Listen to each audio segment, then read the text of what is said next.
তোমরা সবাই জানো কালকে কিন্তু আমাদের বাড়িতে ছিল পুজো। তো কালকে সারাদিনে কি কি করলাম তো এই মিনি ব্লগটার মধ্যে সবই তোমাদের সাথে শেয়ার করছি। আমার এই মিনি ব্লগে জানাই সকলকে অনেক অনেক শুভেচ্ছা। তো একটা বাড়িতে পুজো থাকা মানে তো অনেকটাই ব্যস্ততার মধ্যে দিয়ে কাটে সারাটা দিন। আমি কিন্তু প্রথমেই উঠে আগে নিজে একটু ব্রাশ করে ফ্রেশ হয়ে নিয়েছিলাম। আর জানো তো সকাল সকালই না দাদু দিদা আমাদের বাড়িতে চলে এসেছিল। তো ওরাও তো সকালবেলা কিছু ব্রেকফাস্ট করবে, তো সেই জন্য আমি ফ্রেশ হয়ে ওদের জন্য কিছু খাবার বানাচ্ছিলাম। আমি কিন্তু ওদের জন্য বানিয়ে নিয়েছিলাম পরোটা আর আলুর তরকারি। আর আমি যেহেতু উপোস করিনি, আমিও কিন্তু এই ব্রেকফাস্টটাই করে নিয়েছিলাম।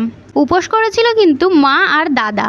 আমার কিন্তু আলু চচ্চড়ি করা হয়ে গেছে। এখানে আমি পরোটাগুলো একে একে ভেজে নিচ্ছি। দেখো আমার কিন্তু পরোটা আলু চচ্চড়ি করা একদমই রেডি হয়ে গেছে। এরপর আমি ব্রেকফাস্ট করে আমি কিন্তু সব কটা বাসন যে পড়েছিল সেই বাসনগুলোকে মেজে নিচ্ছিলাম। এমনিতেই অনেক জায়গায় অনেক কিছুই ছড়ানো ছিল পুজোর জিনিসপত্র, তার মধ্যে যদি বেসিনের মধ্যে এক গাদা বাসন জমে থাকে একদমই দেখতে ভালো লাগে না।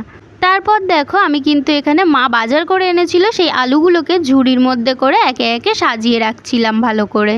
আর পাশ দিয়ে দেখো রোজি এসে কি করছিল, আর আমি একটু রোজিকে নিয়ে আদর করে নিলাম।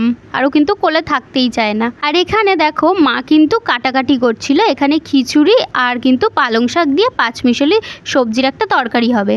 ওই দিদা দাদু এসেছিল, দিদা দাদু খাবে আর আমি খাবো, সেই জন্যই হচ্ছিল। রান্না করে মা কিন্তু চলে গেছিল ঠাকুরের সব বাসনগুলোকে পরিষ্কার করে মেজে ধুয়ে নিতে। দিকে দেখো আমি কিন্তু মাথা ঘষে স্নান করে চলে এসেছি, আর ঘরের পুজোটা কিন্তু আমি করে নিচ্ছিলাম। সমস্ত ঠাকুরকে দেখো কালকে কিন্তু মালা দিয়ে দিচ্ছিলাম। ঘরের পুজোটা আমি করে নিচ্ছিলাম, তার কারণ হচ্ছে মা সমস্ত বাইরের কাজগুলো করছিল, আরও নানা রকম কাজ করছিল। সেই কারণে ঘরের পুজোটা করতে করতে কিন্তু অনেকটা লেট হয়ে যেত, সেই জন্যই আমি ঘরের পুজোটা সেরে নিচ্ছিলাম।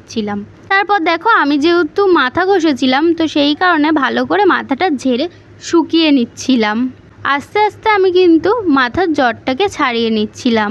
সমস্ত কমপ্লিট করার পর আমি কিন্তু খেতে বসে পড়েছিলাম। আর খিচুড়ি আর তরকারিটা না খুবই সুন্দর হয়েছিল। আর এদিকে দেখো কি অদ্ভুত জিনিস, ঘরে যেই জায়গায় আয়না থাকে সেই জায়গায় পুজো হচ্ছে বলে আমি কিন্তু বাইরে একটা জানলার আয়না দেখে দেখে সাজছিলাম। আমি রেডি হয়ে রোজিকে একটু খেতে দিয়ে দিয়েছিলাম। আর রোজি প্রত্যেকদিন এত দুষ্টুমি করে, কালকে কিন্তু একদমই দুষ্টুমি করেনি। আর দেখলে তোমরা ঠাকুরমশাইও চলে এসেছিল, মা কিন্তু ঠাকুরমশাইয়ের পা ধুয়ে পা মুছিয়ে দিয়েছিল।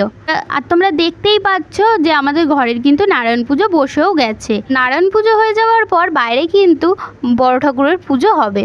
পুজো হতে হতে আমি কিন্তু রোজিকে নিয়ে একটু বাইরে ঘুরতে বেরিয়েছিলাম। আর দেখো ঘুরে এসে এখানে কিন্তু বড় ঠাকুরের পুজোয় বসে গেছেন ঠাকুরমশাই। পুজো কমপ্লিট হওয়ার বেশ কিছুক্ষণ পর এখানে কিন্তু প্রসাদ দেওয়ার জন্য সিন্নি মাখা হচ্ছিল। যতটা পারলাম তুলে ধরলাম। আর এখানে দেখো রাতে আমি কি কি খাচ্ছিলাম তোমাদের সাথে একটু শেয়ার করলাম। তো ভিডিওটা ভালো লাগলে লাইক কমেন্ট শেয়ার করো। চলো তাহলে টাটা।